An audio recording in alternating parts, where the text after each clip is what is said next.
বিয়ের ঘটকালি করেন? আচ্ছা, হয়? কেমন আয় হয়? একবারে এমন বড় বড় হাসি আর দুজন আমার সাথে কথা বলি লাস্টে হলো ৮,০০০ টাকা দিই মুক্তি নিয়ে চলে আসলেন।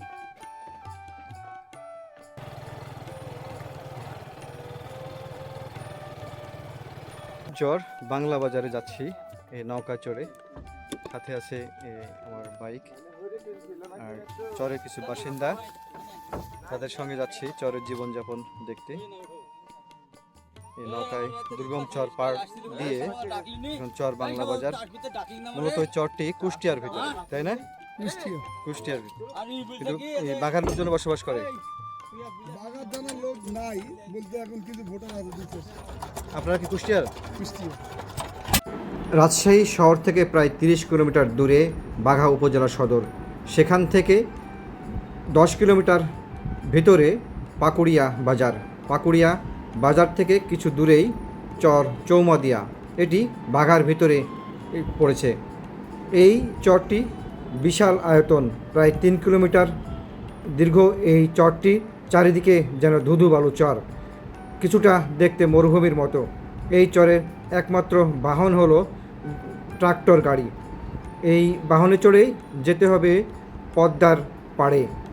ওপারে পদ্মার পার হয়ে যেতে হবে চর বাংলা বাজার, যেটি কুষ্টিয়ার সীমান্তের মধ্যে পড়েছে। এই সীমান্ত এলাকায় রয়েছে ভারতীয় সীমান্ত এলাকা। বিশাল চরে চারিদিকে শুধু ধুধু বালু, যেন মরুভূমি, একেবারে মরুভূমির অবয়ব সৃষ্টি হয়েছে এই জায়গাটা। নির্জন চর। চৌমাদিয়া পাড়ি দিতে পায়ে হেঁটে, মোটরসাইকেল অথবা সাইকেলেও যাওয়া যায়, তবে সাইকেল চালানো যায় না এই চর দিয়ে। ধুধু বালুর ভিতরে সাইকেলের চাকা আটকে যায়, ফলে সাইকেল ঠেলে নিয়ে যেতে হয়। অনেকে দীর্ঘ এই চর পাড়ি দেন পায়ে হেঁটে, সেখানে সময় লাগে প্রায় 30 থেকে 40 মিনিট।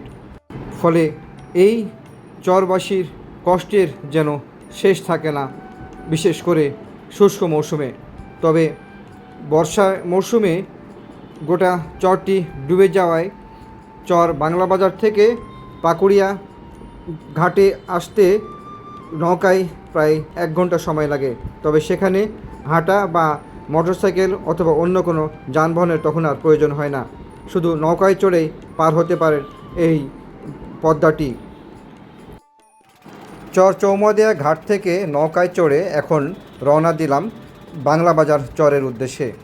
প্রমত্তা পদ্মা এই নদীটি এখনও অনেকটা যেন পানিতে ভরপুর। এই নৌকায় চড়ে যেতে আপনার মাথাপিছু 20 টাকা করে ভাড়া দিতে হয়। এছাড়া মালামালের জন্য আলাদা ভাড়া দিতে হয়। আর চরের যে ঘাট রয়েছে সেখানে মাথাপিছু দিতে হয় 20 টাকা করে। এভাবে যেতে হবে বাংলা বাজার চরে। শ্যালো মেশিন চালিত এই নৌকাটিতে পানি উঠে, কারণ শ্যালো মেশিনের পানি দিতে হয়, সেই পানি ভরে যায় নৌকাতে।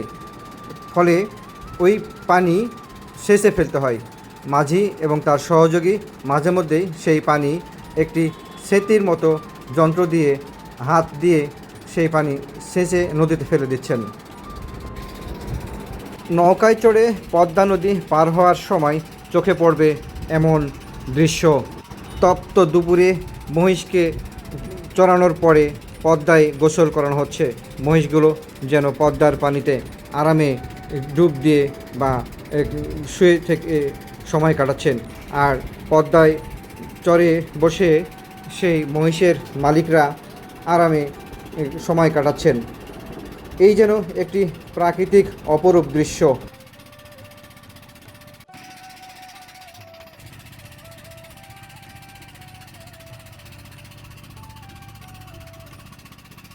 মৌলভীবাজার ঘাটে পৌঁছানোর পরে এমন দৃশ্য চোখে পড়বে। ঘাটের পাশেই পদ্মা নদীতে গোসল করছেন নারীরা, সেখান থেকে গোসল শেষে বাড়ি ফিরছেন। ঘাট থেকে নেমেই আবার ছোট্ট একটি চর পাড়ি দিতে হবে। সেই চরের ওপারেই রয়েছে কুষ্টিয়ার বাংলাবাজার চর।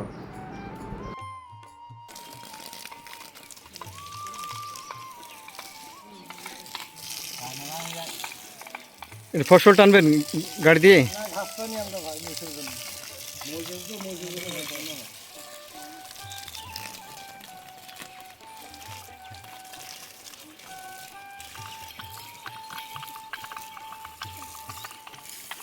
আপনার কত বছর ধরে আছেন এই চরে?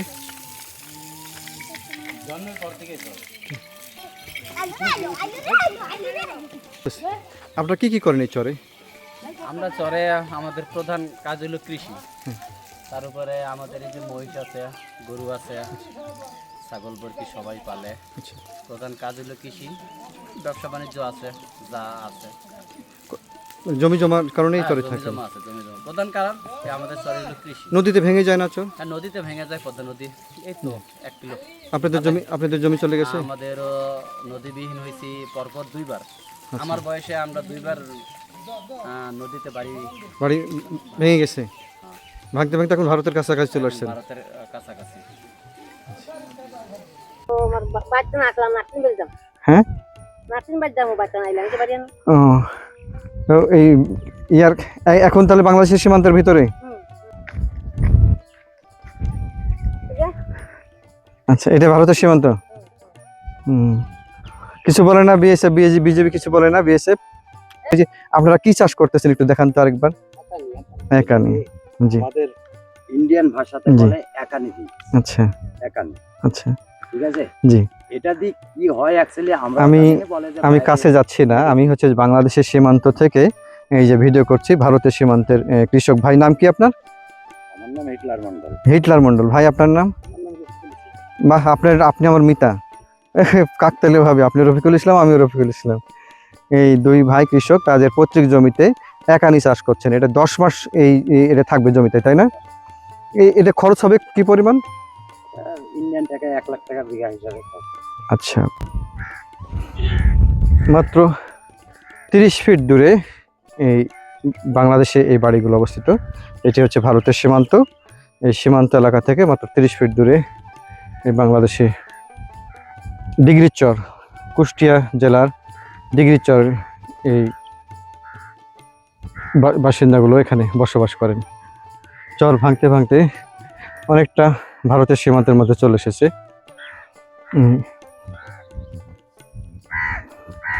চাচা, আপনারা তো বাংলাদেশি? হ্যাঁ, কতদিন ধরে বসবাস করছেন এই চরে? কতদিন ধরে বসবাস করছেন এই চরে? 30-35 বছর। আগে কি এই চরে ছিলেন না অন্য কোথাও ছিলেন? না, এই চরে ছিলাম। গ্রামের ভিতর দিয়ে একটা পথ। এই গ্রামের সবগুলো বাড়ি হচ্ছে টিনের বাড়ি। গ্রামের গাছপালা এবং বাঁশঝাড় অনেক। গ্রামের বাসিন্দাদের আয়ের অন্যতম অংশ হচ্ছে কৃষি ফসল চাষ এবং গরু ছাগল মহিষ পালন।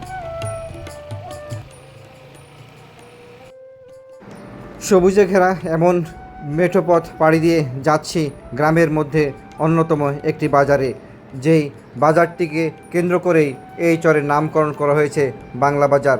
অর্থাৎ বাংলাদেশের ভিতরে এই বাজারটি রয়েছে বলেই এর নামকরণ করা হয়েছে বাংলা বাজার।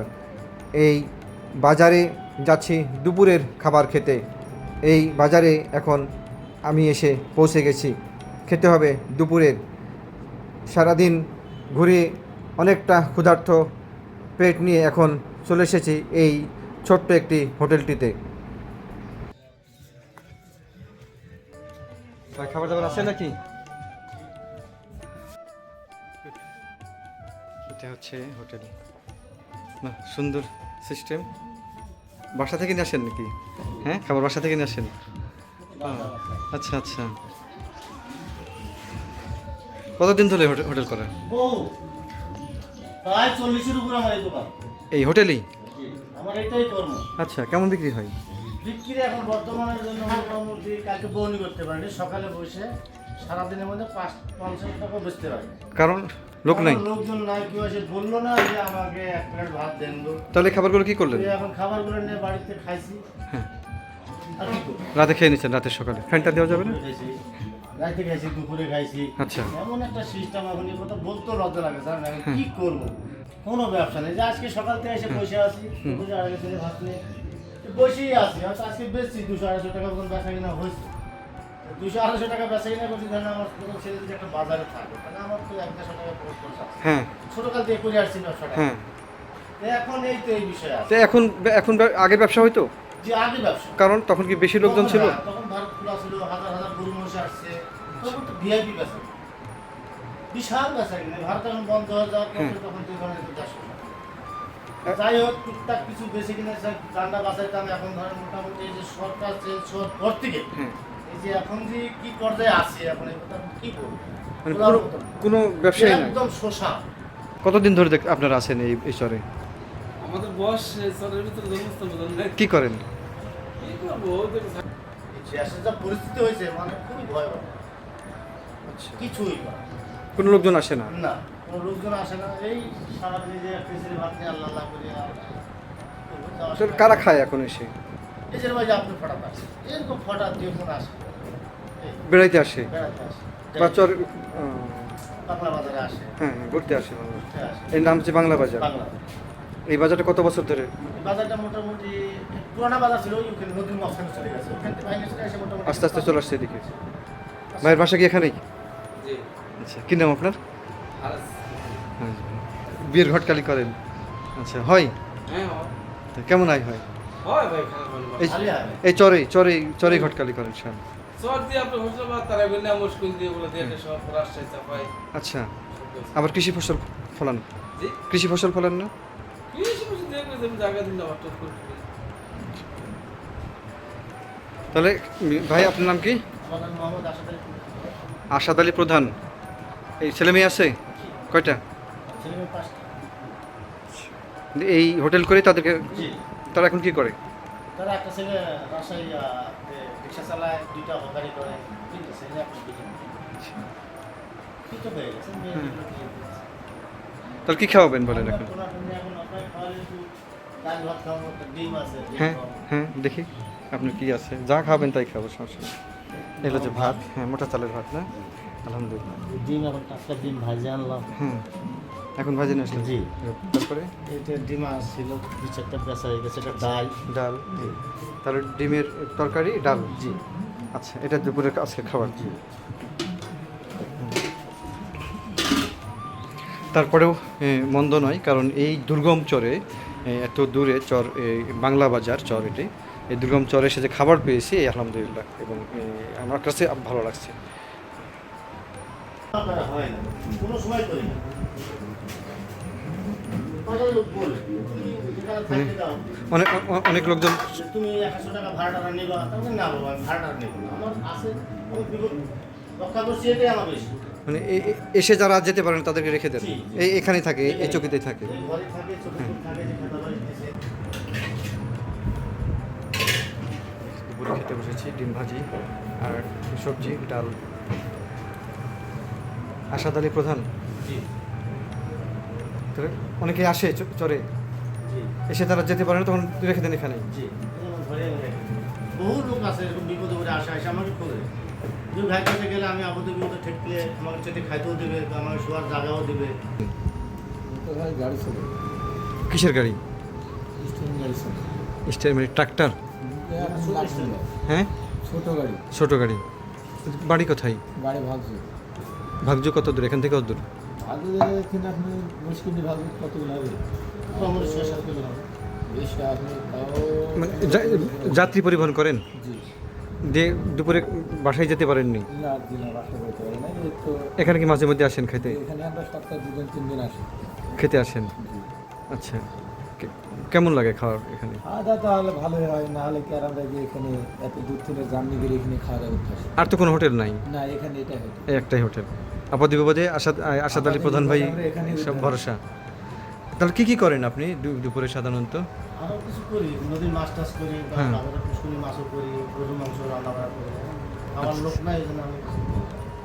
মানে আপনি বাকি পক্ষা নিব নিয়ে তার টাকা দিতে পারবো, তাহলে মানব আমার কথা না খাই দরকার মানব আগে মাংস টাংস সবই হতো, কর্মচারী ছিল তাহলে দোকানে? কর্মচারী ছিল না আগে হোটেলে? কতজন কর্মচারী ছিল? কর্মচারী না, আমার জীবনে আমি কোনো কর্মচারী খাটাই। তো নিজেই বাসায় রান্না করে নিয়ে চলে আসতেন, একাই একাই ব্যবসা করতেন? ধরেন যে প্রথম যখন ভালো ব্যবসা হতো তখন কি পরিমাণ ব্যবসা হইতো বলতেন? ওই যে মোটামুটি 4,000, 5,000, 6,000 পর্যন্ত বিক্রি করছি। দিনে? আর এখন দিনে কত টাকা? এখন এই যে 200, এই কালকে যেমন বনি হয় না, মানে যাত্রায় মানে বনি করতে হয়। 1 টাকাও বিক্রি করতে এক পারবেন? টাকাও বিক্রি করে। কি করবো? এরকম মাঝে মধ্যে হচ্ছে? জি। এই আজকে যে মাল্লা 200, 250 দিয়েছে, বা 15,000 আচ্ছা, এইটাই আর। হ্যাঁ ঠিক আছে। যাওয়ার সময় 200 চাল নিয়ে ডিম আনতে নিয়ে যাবো, হুম। যাওয়ার সময় 2 কেজি চাল নিয়ে যাবো। দুপুরে খাবার খাচ্ছেন, আর আমি তো যে বাংলা বাজারে ঘুরতে এসে তাদের সাথে এই হোটেলে খাচ্ছি। আলহামদুলিল্লাহ যে এত দুর্গম চরে এসে খেতে পাচ্ছি, এটাই শুকরিয়া লাগছে। ধন্যবাদ আসলে ভাই, খাবারটা ভালো ছিল। জি। দুপুরে খাবার খেয়ে আবার রওনা দিলাম রাজশাহীর উদ্দেশ্যে। তবে এই চরবাসীর সঙ্গে কথা বলে যতটুকু জানতে পেরেছি, তাদের চলাফেরার যতটুকু সমস্যা রয়েছে তার চেয়ে বড় সমস্যা হচ্ছে স্বাস্থ্য চিকিৎসা। এখানে চিকিৎসার কোনো রকম স্বাস্থ্যকেন্দ্র নাই বা হাসপাতাল নাই। তাদের ছুটে যেতে হয় 30 কিলোমিটার দূরে বাঘায় অথবা রাজশাহীতে, অথবা 50 কিলোমিটার দূরে দৌলতপুর উপজেলা সদরে। এই চরের মানুষদের আরও সমস্যা রয়েছে পাপন বাহিনী, সেটি নিয়ে কথা বলবো চরবাসীর সাথে। এই তো কেউ অর্ডার দিয়েছে, ওরা কিন্তু স্পিরিট বোর্ডে আছে 6 জন, 6টা লোক আছে। দুজনা ধরে আছে এই ছোট, দুজনা একবার এমন বড় বড় হাসি, আর দুজনা আমার সাথে কথা দিয়েছে। লাস্টে হলো 8,000 টাকা দিই ইয়াকে দিয়েছে। মুক্তি নিয়ে চলে আসলেন। বাংলা বাজার চর থেকে ফেরার পথে সেই দুর্গম চর চৌমাদিয়া, আবারও চর চৌমাদিয়ায় চোখে পড়ল এই যানবাহনটি, যার স্থানীয় নাম দেওয়া হয়েছে কুত্তা গাড়ি। এই যানবাহনটিকে কুত্তা গাড়ি বলা হয় কারণ কুত্তার মতো এই চর ছুটে চলে এই যানবাহনটি। ধুধু বালুচর অনায়াসে পাড়ি দিতে পারে এই যানবাহনটি। ট্রাক্টরে শ্যালো মেশিন লাগানো এই বাহনটিতে একসঙ্গে 25 থেকে 30 জন যাত্রী পরিবহন করতে পারে। এছাড়া পায়ে হেঁটে চলাচল করতে দেখা গেল অনেককেই। কয়েকজন ফেরিওয়ালা সাইকেল নিয়ে ফিরছিলেন বাঘায়, তাদেরও দেখা গেল। তাদের সঙ্গে কথা বলে যতটুকু জানতে পারলাম, এই চর পাড়ি দিতে তাদের সময় লাগে অন্তত 30 থেকে 40 মিনিট। সকালে তারা চলে যান বাঘা থেকে চর বাংলা বাজারে, এরপরে সারাদিন বেচাকেনা শেষে আবার ফিরেন বাঘাতে। এভাবেই চলে এই হকারদের জীবন। চর চৌমাদিয়ার এই ধুধু বালুচরটি যেন একেবারে মরুভূমির মতো, যেদিকে তাকাবেন সেদিকেই ধুধু বালুচর। এর অপরূপ দৃশ্যটিও মন কাড়ে পর্যটকদের।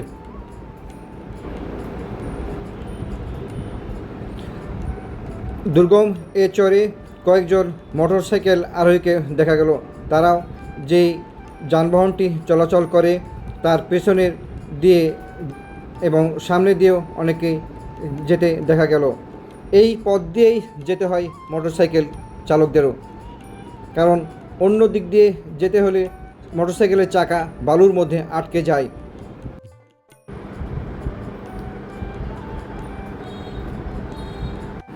দুর্গম এ চর পায়ে হেঁটে পাড়ি দিতে দেখা যায় একজন নারীকেও। তিনি সঙ্গে শিশু সন্তান নিয়ে চর পাড়ি দিচ্ছিলেন। বিশাল এ চর পাড়ি দিচ্ছিলেন তিনি যেন অনায়াসে। এটি যেন তাদের চিরাচরিত অভ্যাস। সকালে, দুপুরে, বিকেলে, সন্ধ্যা নামার আগেই এভাবে চরবাসী অনেকে পায়ে হেঁটেও পাড়ি দেন। কুষ্টিয়ার দৌলতপুরের বাংলা বাজার চরের বাসিন্দা এবং বাঘার পাকুড়িয়া এলাকার বাসিন্দারা এপার ওপার পার হন শুষ্ক মৌসুমে এভাবে এই বিশাল আকার ধুধু বালুচরের চর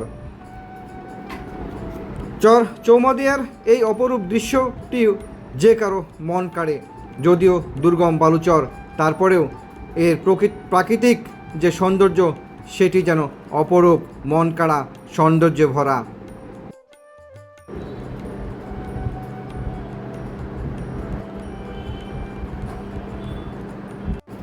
এ যেন অপার সৌন্দর্যের হাতছানি এই চর চৌমাদিয়া।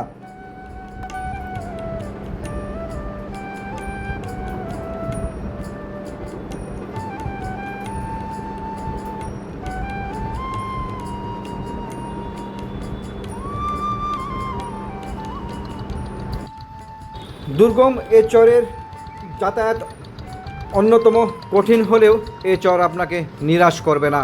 এর সৌন্দর্য যেন মন কাড়বে প্রতিনিয়ত ধাপে ধাপে